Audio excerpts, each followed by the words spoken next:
Welcome to Three Geeks.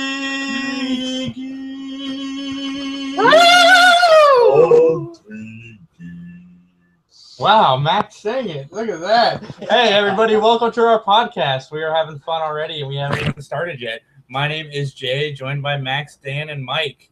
Philip had some personal stuff, couldn't make it, but he says hello to everybody. And so, yeah, let's... Dan, get out of the picture. I want to be in the picture. So, anybody do anything fun this weekend? This weekend, Max? Anything fun? No, I don't think I did. Did I do anything fun? I can't remember. They all blur together. I watched the Fantastic Four movie, the one with Chris Evans. I made it 3/4 of the way through it, and then I had to take a break. I have yet to finish it. We're doing all of the research. I'm doing research for our panel next week, and I can't believe I liked this movie at one point. Like, there was a point in my life where I remember leaving the theater with our friend Amit, and we both looked at each other like, yeah, that was a good movie. It is not a good movie. It is good in the sense that there was parts that weren't supposed to be funny that were really funny, and yeah, I'm definitely a different person than I was 10 years ago when that movie came out, because I don't see how any aspect of me left thinking that was fantastic. But, back then, that was probably like the peak of good superhero movies that we were getting. I mean, I would say that one, when it came out, it wasn't such a cheesy superhero movie because it defined cheesy superhero movie. Yeah, I mean, we didn't know that it could be another way when we were there. It's like, we're gonna make this PG, yeah, and it's gonna have the most sterile action ever, and you're gonna like it because what are you gonna do? Watch the fucking Phantom? Well, honestly, it's not more cheesy or less cheesy than a Sam Raimi Spider-Man. Honestly, it's got the same level of corniness and drama that those movies have. The big thing about that too was that was the year Batman Begins came out too. So that was the resurgence of here comes dark, serious superheroes again, and then you got silly Fantastic Four. So it really couldn't stack up against that. I'll take this fan. I'll take that one over the new Fantastic Four. Honestly, at least I got a laugh out of agreed those ones. But I can still like the Sam Raimi Spider-Mans. I can't like Fantastic Four. Because the Sam Raimi Spider-Mans hold up. I think there's some good stuff in Spider-Man 2, and that's really about it. But they had a sense of heart, I think. I mean, Fantastic Four was just kind of sterile. Because they set the trend. They set the trend for that. Spider-Man, you're right. It's very optimistic and sure, yeah, there are cheesy and corny moments, but they're done, like you said, with heart. Fantastic Four has cheesy and corny moments, but it doesn't feel like there's heart behind it. So yeah, it's it set the trend for lighthearted superhero movies that work, and Fantastic Four didn't. But still, I'll take it over whatever the hell happened a couple of weeks ago. Oh man. Yeah, not good. Hey, we got viewers. Awesome. Go ahead and send in any questions and comments. We love reading them and interacting. Anybody else do anything cool or fun this weekend? Watch anything that you regret? I watched a bunch of kung fu movies. Nice. I think Max, you were at the island most of the weekend, weren't you? Yeah. No. I honestly can't even remember. The Lost Island? The Lost Island for sure. And then I made it back, but then I'm gonna go again, and I'm still gonna be lost. What do those numbers mean, man?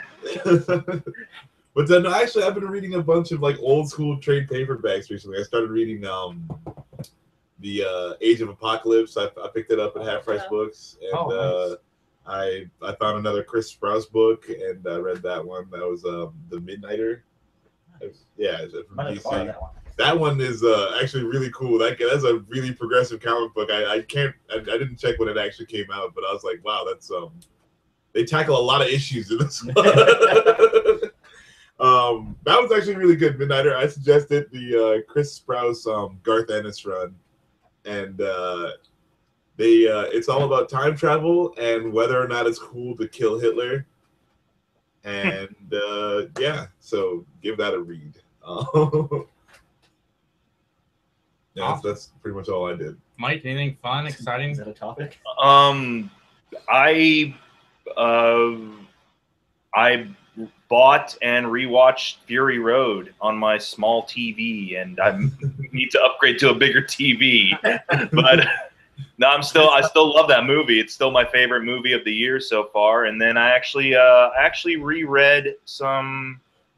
I'm actually reading this book, Batman and Psychology, and I reread some Batman trade paperbacks like Lovers and Madmen, and actually Dark Knight Returns, just for kicks. Nice. It's actually good. You're doing research for our panel next week. Oh yeah, that's what I'm doing.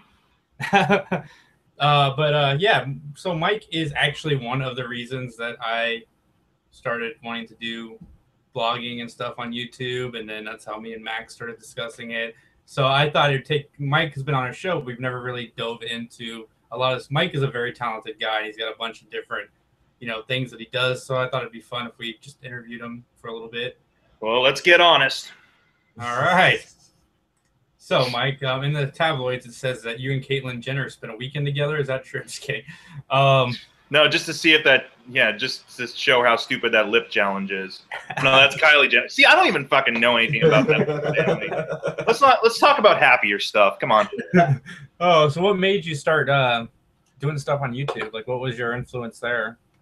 I have been doing stuff on YouTube actually since college, because I used to do really stupid short movies in college with friends who had similar senses of humor, and I used to actually start out kind of videotaping the life of a housemate in a house of 5 fraternity brothers, and it kind of became our little real world thing. We actually were shown on the public access channel at midnight, and apparently people tuned in because every once in a while someone would be like, "You're that guy that tapes all that stupid crap." I'm like, "Yep." So that went on to actually kind of develop original ideas, and like I said, some short comedy bits, as well as much to my shame and embarrassment now, my very own fan films, such as a Spider-Man fan film, a Batman one, and a couple of fake trailers, like the fake trailers before the Grindhouse movies and stuff like that. A couple years back, I did a couple of those, and it was just fun to work with friends and have a laugh while we're coming up with funny and creative ideas. And did that up until I left college. And then actually, when I got to New York City for work purposes, I found I couldn't really do that stuff much anymore just because I was so busy, but also that music was becoming more important to me. But I decided, you know what, it would be kind of cool to do video logs and do reviews and things like that, and talk about geeky stuff that I found fascinating, like Batman or dumb movies that I just enjoyed. I was really kind of inspired by the likes of, Dan and I share an interest for this guy, Brad Jones, the cinema snob. He reviews exploitation and horror movies, but does a lot of his own exploitation and low budget stuff as well. And he kind of does it lovingly and riffs on them, very much like Mystery Science Theater 3000, of which I'm a fan as well. So I tried that for a long time, or did that for a long time, with familiar movies like the Back to the Future movies, Blair Witch Project, the first Fred movie, which I utterly loathed. That was it wasn't hard to act for that. I wrote stuff for it, but it wasn't hard to act for that because I vehemently hated that film. And I did that for not several years, but 2 or 3 years on Blip TV, which recently shut down. But after that, I decided to move over to YouTube and try to readjust my format to fit YouTube's probably stricter standards, but it works for me right now. And so I do vlogs and reviews, a couple of original parody things, such as the Let Me Get This Straight stuff, which some of you guys have done voices for, some original Great Moments in Geek, and just all around turning into a reaction channel, which apparently is what people want to watch. So yeah, speaking of you and music, Philip wanted me to ask this. So what are some of your musical influences? Musical influences? I like a little bit of everything. Because my main job is that I'm a music therapist. So I really have to take into account what other people, what the clients, what the patients enjoy in certain types of music that maybe not necessarily I've ever thought about. So I try to find at least 1 or 2 things that of value in every kind of style of music that I'm exposed to. So I like a little bit of everything. overall, my first and primary performer influence is Jeff Buckley, just because I loved his approach to music. I loved his kind of style. Loved how he tried out different things with guitar playing, and his voice is, if you ever heard Jeff Buckley sing, it's haunting. And so I really tried to take inspiration from that. A lot of like early 2000s stuff I try to emulate, like Fountains of Wayne is a group that I took a lot of influence from with regards to maybe story content and things like that. But also like a lot of other things, trying to branch out into like rap and more laid back jazz type stuff. Lots of stuff.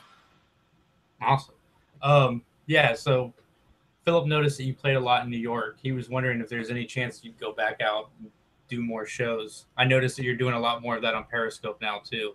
Mm-hmm. Yeah. Oh, I mean, with kind of changing locations out to New Jersey and working full time, I haven't had much opportunity to kind of put together shows in the past 2 years or so. But I still try to venture back to the city or to try to put on some special events here or there.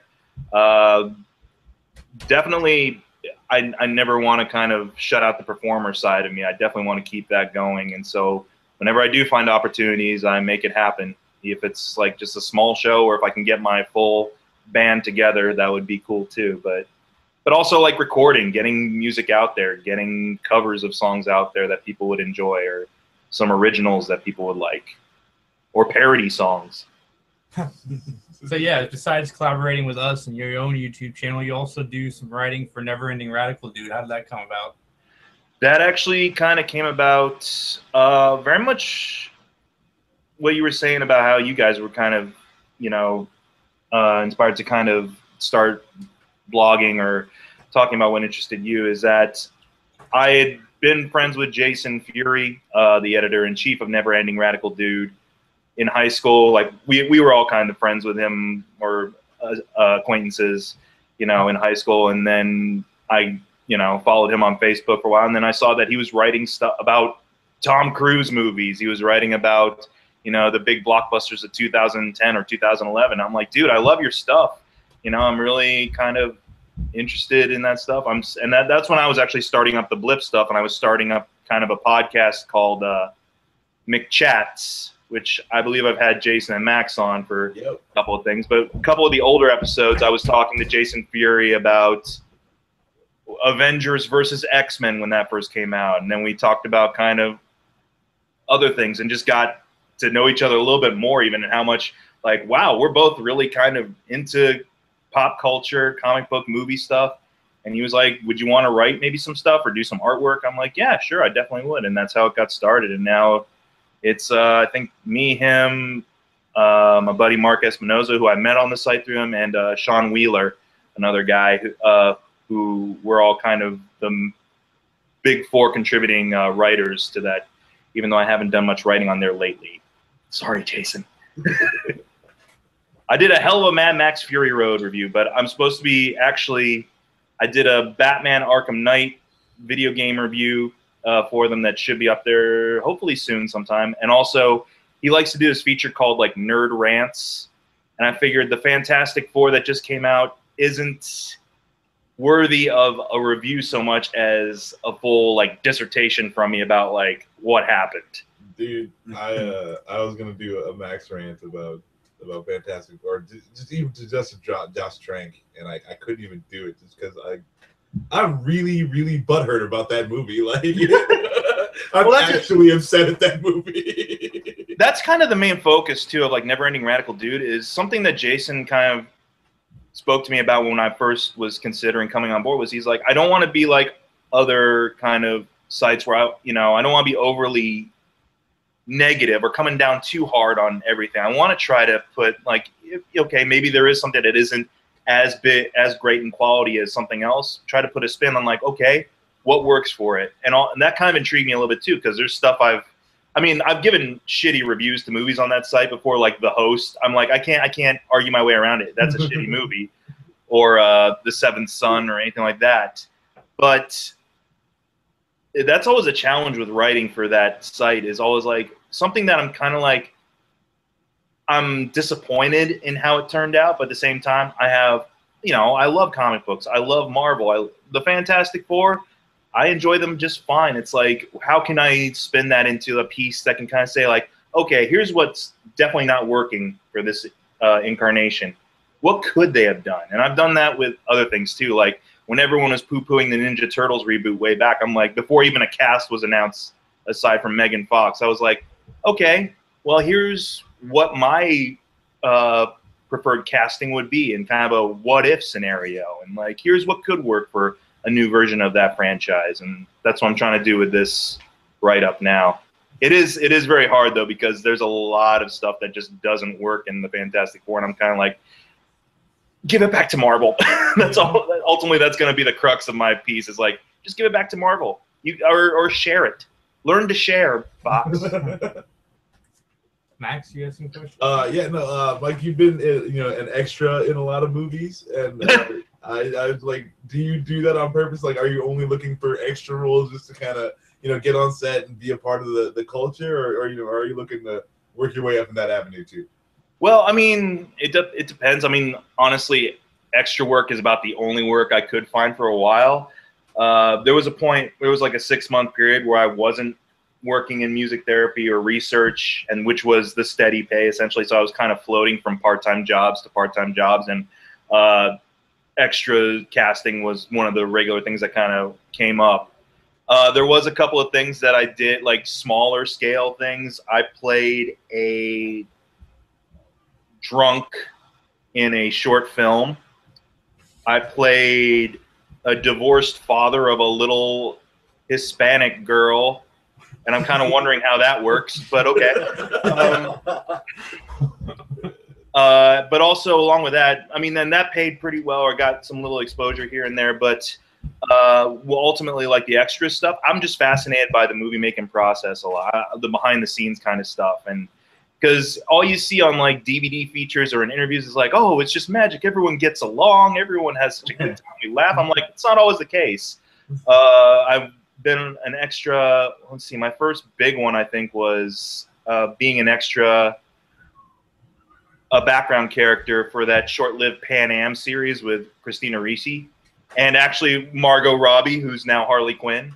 Now we played like market people in Jakarta in the 60s. So it was interesting. That was a like 14-hour shoot that went in well into the night, and all the specific things that they told us to do or not to do. Like, don't act like you're saying something because then we have to pay you extra. Don't say anything out loud because, we got to give you residuals then if you say something out loud, and it'll ruin the take anyways. They gave us cigarettes or prop cigarettes that smoke on their own, but we're not allowed to actually put them to our mouths and act like we're smoking them, because you can have cigarettes on ABC apparently, but you can't show people smoking them. It was weird.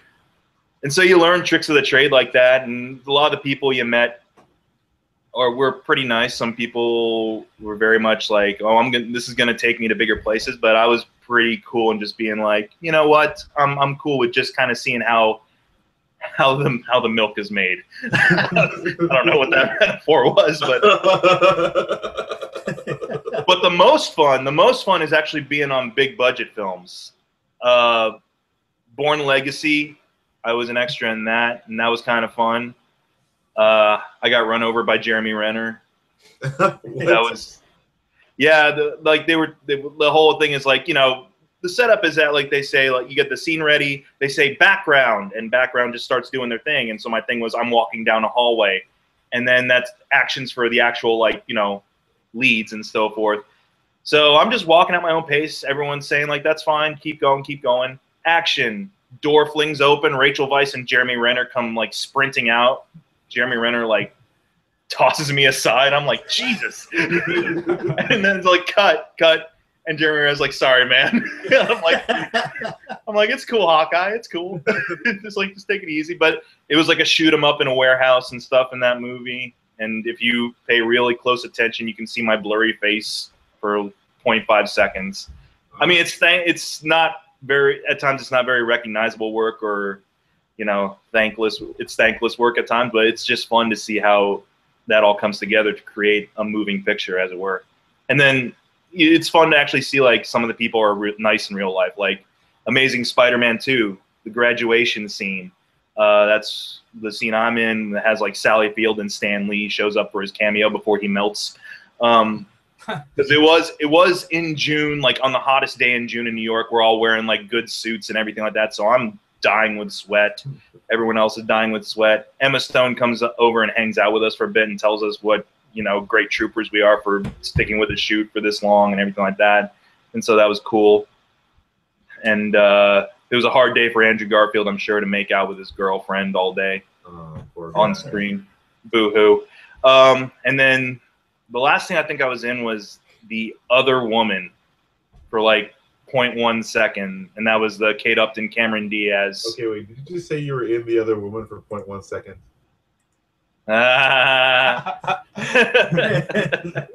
Nice catch. Innuendo. Are the kids watching at home tonight? I mean, that was a fun day. It was in Chinatown. It was another hot day, but at least it was a hot day, and you got to 5 feet away is Kate Upton and Cameron Diaz sweating as much as you are. Except they get umbrellas and production assistants. Well, you mentioned before that YouTube was much stricter in their rules. Now, Yeah. I was just wondering if you did any, any work that wouldn't exactly make it to YouTube. Well, here's the thing, and this He's asking if you did porn, Mike. Yeah.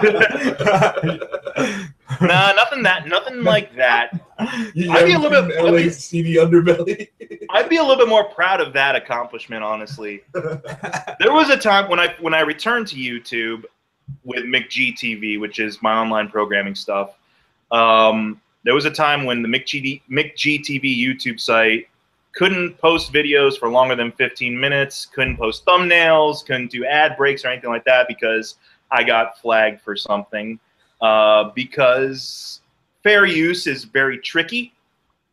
For those who are not aware of fair use, it's kind of like utilizing other people's intellectual properties and stuff to kind of represent them in a review or an assessment, where you give your honest opinion, but that's not the central focus, is the footage itself. It's supposed to be kind of your insight, and that's actually covered. It was covered pretty well on Blip TV, honestly, which is why I was kind of sad to leave that platform, because of the fact that there was a lot of more freedom and liberty on that site than there is on others. But I think he did porno. Get off the porno thing, man. It had to deal with the fact. It had to deal with the fact that I had music from a certain movie incorporated in one of my videos, and again, the music wasn't the focus. It was more like what I was saying. It was actually a cool concept. Like, I have this friend out here, and we came up with this idea because he's a big movie aficionado, much like myself. And he was like, you know what? I own this bar. I come up with, drinks and cocktails and stuff like that. Why don't we do a show? Like we'll pick a movie, pick a theme from that movie, and then I'll try to concoct a drink around that theme. And we actually did 2 episodes. On the first episode, we used some clips in the background and some music from the movie, but like I said, it was mostly it was like a Food Network thing. You're just watching him make the drink. Unfortunately, some people and their legal counsel get pretty defensive about their stuff being used. So there was a point where I was kind of slapped with a, hey, this is your first strike, take that down. And I did. And I was on probation for until about December. And now I'm back, and I know not to incur the wrath of certain people. Wow. That's why I advise you about certain things, man. Like, if you're gonna do like certain things with your site, it's like, just be careful. Make sure you got yourself covered. Like, I didn't have to pay any fees or anything like that, but it was just kind of, I was trying to start up my stuff again, and it was annoying to have to be handicapped in that way. Yeah. So now I've heard, it sounds kind of like, I wouldn't know personally, but like when you're illegally downloading stuff and then, that email comes and you can't get online until you check it out. And it's like, we caught you. don't do this anymore. Yeah, I mean, it kind of touches on that. Yeah. No, I don't know personally. I've heard people say it's like that. And I mean, I kind of get that point of view because if something I created, originally was just being kind of distributed willy-nilly without my say-so, it would kind of tick me off a little bit. It just depends. But honestly, I feel like with certain fair use stuff, where the intent and the focus is not necessarily on that stuff, it's just meant to kind of fill in the background a little bit, there's some leniency, hopefully, but it just depends. That's why if you see my trailer reaction stuff, I don't show the actual trailer, even though I'm sure that's okay. You just hear like some audio here and there. And with movie reviews, I don't really put up anything other than just pictures, and I just describe the stuff to you. The lawyers are coming, Mike. They can sniff it. They sniff it out, huh? And so far, it's been fine. I'm glad to be back on the good side of this lovely site. What's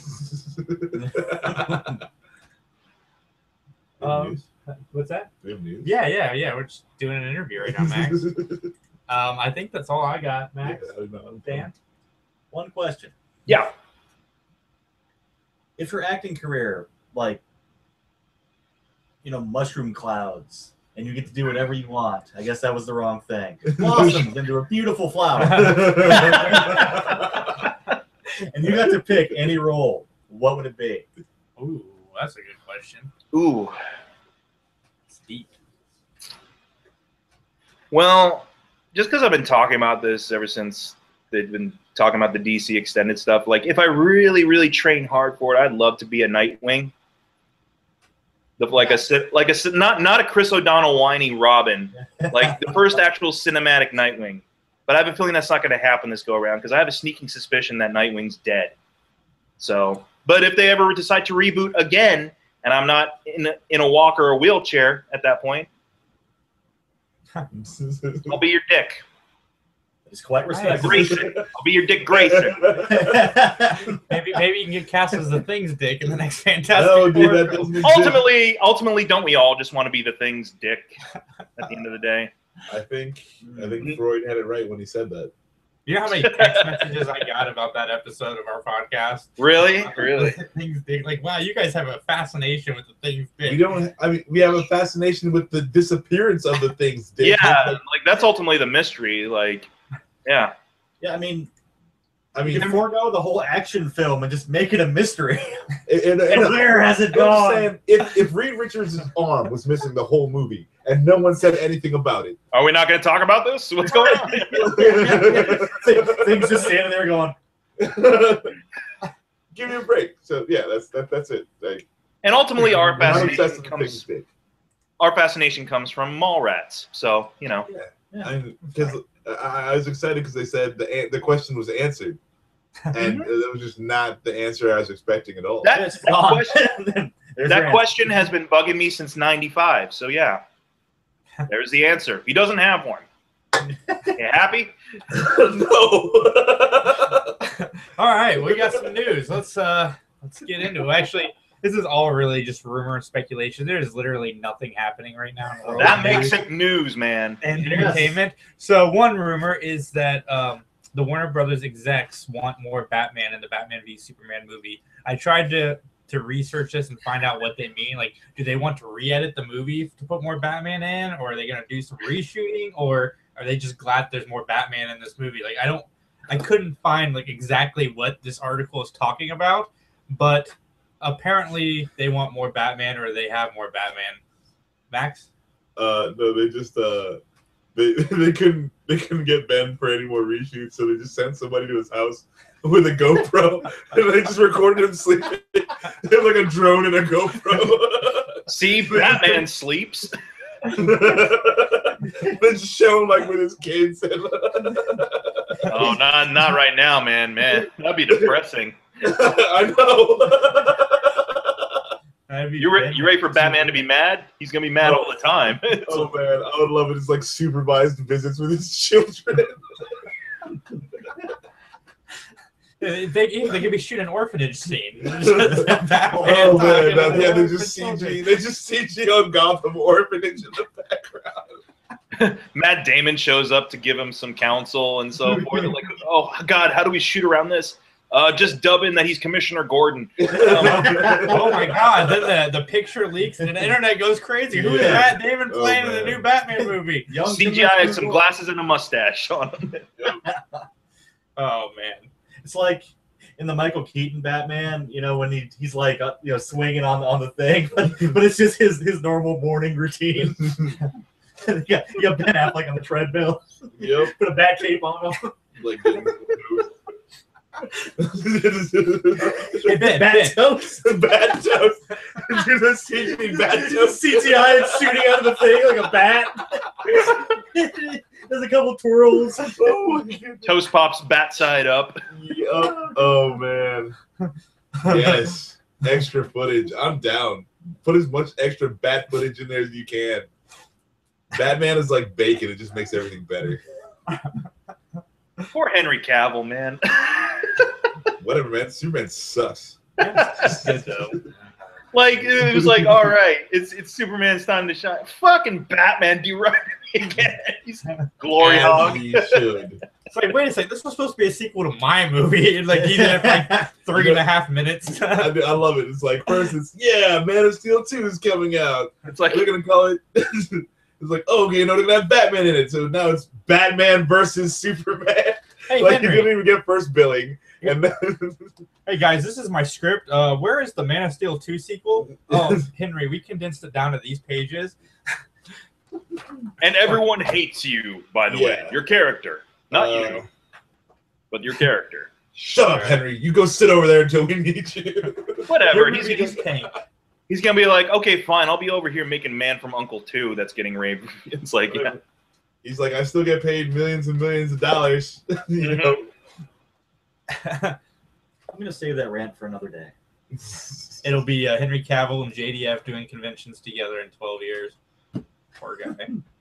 Poor guy. Anybody have anything else to add to this non-news? It's pretty much these are all non-news stories. This is the best I could do. Did they get another 3-picture thing for Batfleck? Are they up to 6 pictures now? No, it's a rumor right now. The whole Batman trilogy is still a rumor. All right. So Star Wars will be opening 2 days early in the UK, and it is expected to do $600 million opening weekend. How come they get it early? I don't know. I don't know how this movie... They're a bunch of dicks. Hey, at least it's not China, so you get bootlegs before the actual movie shows up. Well, they did shoot the movie over there, so I guess it's just kind of a courtesy to be like, okay, thank you for accommodating us for several months. Let's give you the movie early. Isn't that just like aren't we at the Comic-Con thing again, where, I mean, like, if you're just going to show it early and people are just going to put it on the internet anyway, maybe you should just show it to everybody? I mean, aren't we at that point in time? Didn't we already discuss this? When, Lord? When? I want the Star Wars movie! When's going to be our time, Lord? The Europeans get to see it before you. Oh, bad. Fucking Europeans. So do you think it's possible this movie could do $600 million its opening weekend worldwide? Yes. Really? I think so. Make all the money in the world, literally. Do you think it'll beat the Avengers opening weekend? Yes. No movie in December has ever opened above $80 million. I think this is gonna open. But you got to keep in mind during December we got snow and weather and stuff. I think it's a lot. $600 million is a lot to ask for. And some asshole, this movie will make $590 million, and then somebody will post online, Star Wars flops. Disney disappointed. Dude, whatever. People are gonna get out on their tauntauns in that snow and do what they have to. Dude, I will cut open a tauntaun and stick my best friend in it to watch that movie. Get ready, Jason. You're gonna be stuck. Oh man. I mean, what's the biggest? It was Avatar, right? Avatar is like really high. It's ridiculously. And that was like a. I mean, not the director wasn't a no-name director, but like the idea and the concept came out of nothing essentially, or all that was came out of nothing. Cameron movie. It came from Dances with Wolves. No, that movie had the epitome of lakes. The drop off from that movie from week 1 to week 2 was 1.7%.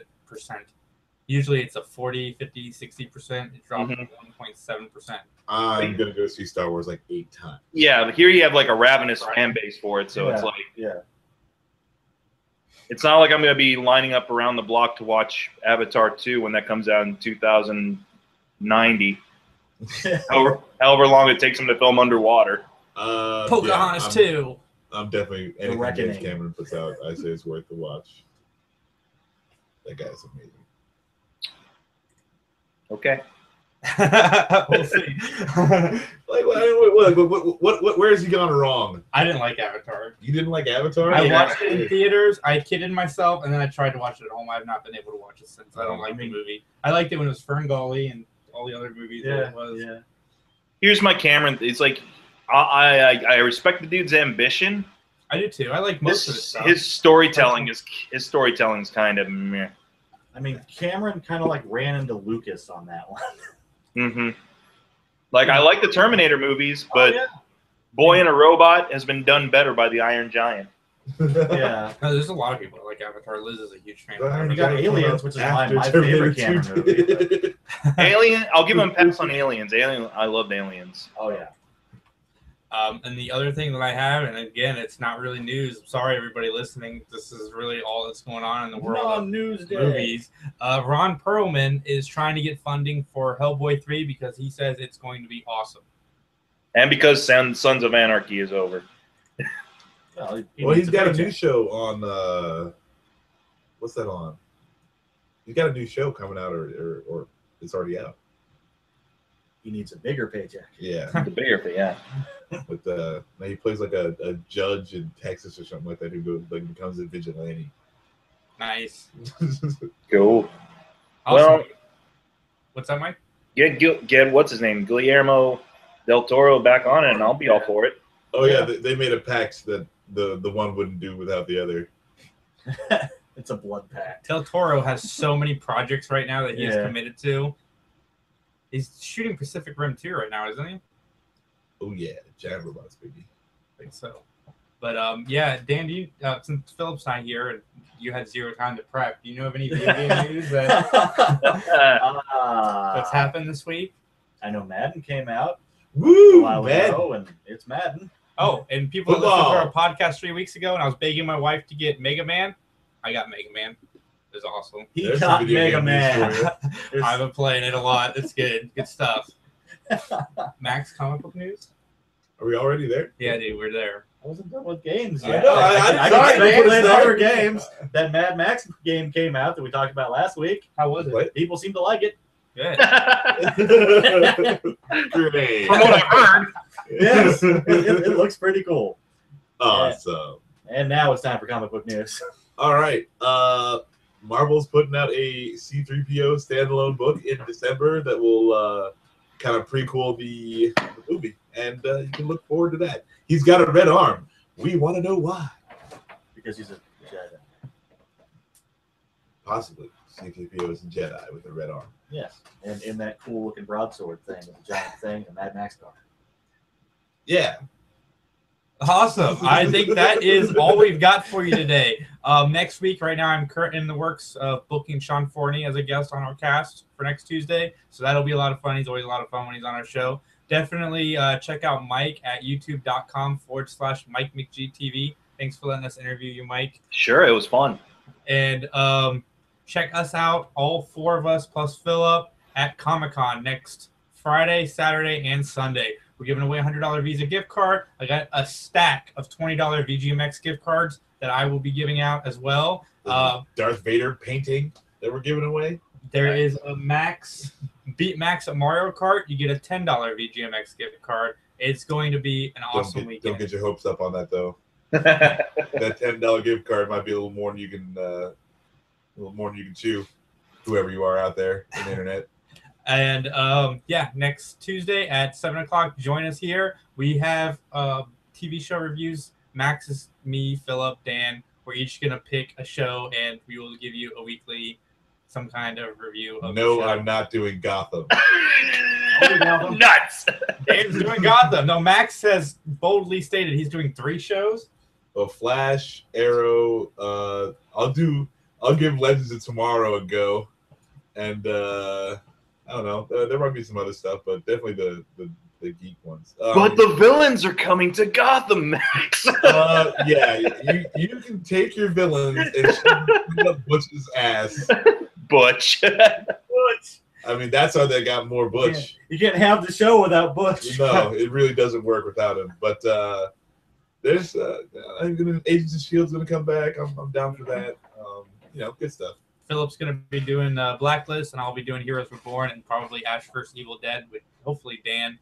So, look out for all of that. And Max and I and Dan will be at, what is the con called this weekend that we're going to?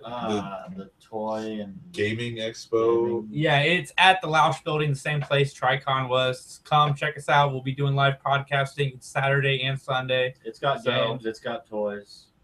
And we've always promised live podcasting at these events, but we're actually doing it this time. We are. Everything. The electricity. We have the soundboard. We are good to go. Sorry for the crotch shot. I know that our audience did not want that. So, thanks to all the viewers that we have. Have a great